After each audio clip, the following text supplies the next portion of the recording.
Welcome back, America. We have America's governor with us. I think it's important the Saturday before election that we do have America's governor with us. Dear friend of mine, Ron DeSantis.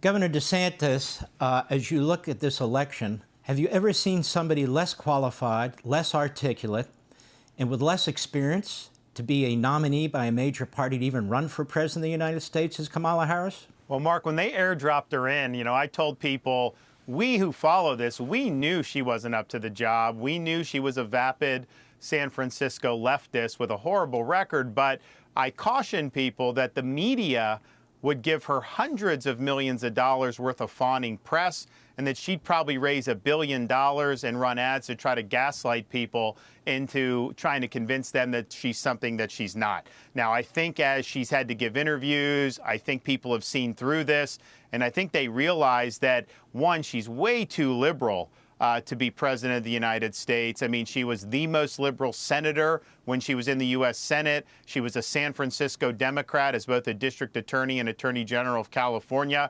And then even when she ran for president, she ran to the left of Bernie Sanders. But you also have the other issue of, could this be somebody that could be a leader, that could be commander-in-chief, that you'd have confidence in? And the answer to that is no. And I actually had a little dust-up with her recently over these hurricanes because we had a major hurricane come through, Hurricane Helene.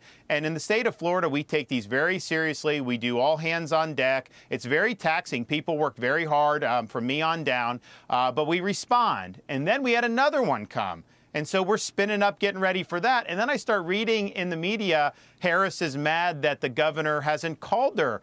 And then she was asked about it, and she said, I was being selfish and irresponsible by not calling her. My job was to protect the lives of the people of Florida and to protect the property and to make sure we have a swift response, not to worry about catering to her and her political campaign. And I have dealt with storms in this administration.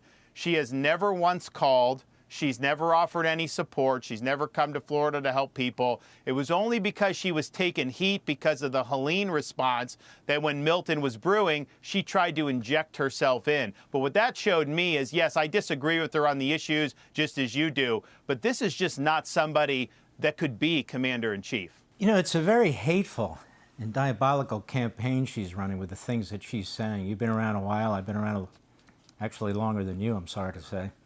But that said, to introduce Nazis into this, to introduce Hitler into this, to call the American people garbage like Biden did, to call people who are getting together to rally behind Trump at Madison Square Garden neo-Nazis like 1939, this constant put down of the American people, tens of millions of Americans, many of whom have fought for this country, many of whom are doctors and nurses and so forth and so on. I mean, isn't this really a battle between the elitists in Washington, D.C., the Democrat Party, which has lost complete connection with the common man and woman in this country, and we, the people?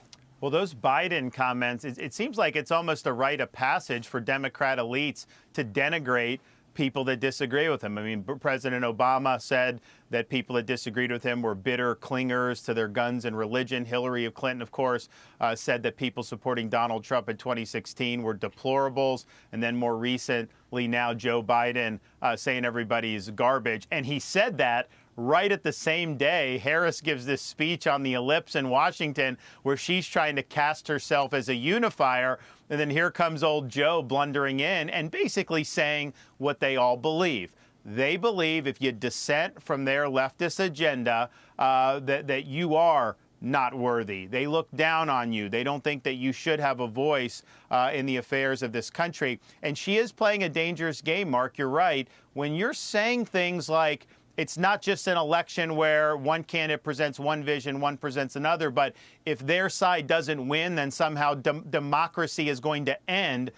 She is sowing a lot of very dangerous things out there, and I think it's been a really bad campaign that she's run. I think she's gone very low, but I do think the American people have seen through it. You're so right, Governor. I mean, there's been 2 assassination attempts on President Trump. God knows if there's going to be more. And despite all that, the Hitler phrase, the fascist phrase, all these other things about him and his supporters, and your point is very important, which is, God willing, Donald Trump will win. Well, how is their side going to respond? if they say he's Hitler and fascist and all his supporters are neo-Nazis. The Democrat Party has a history, despite their focus on January 6th, of enormous violence. Whether it goes back to the Civil War, post-Civil War, even up to these days, 2020. It is a very, very violent party with a violent ideology.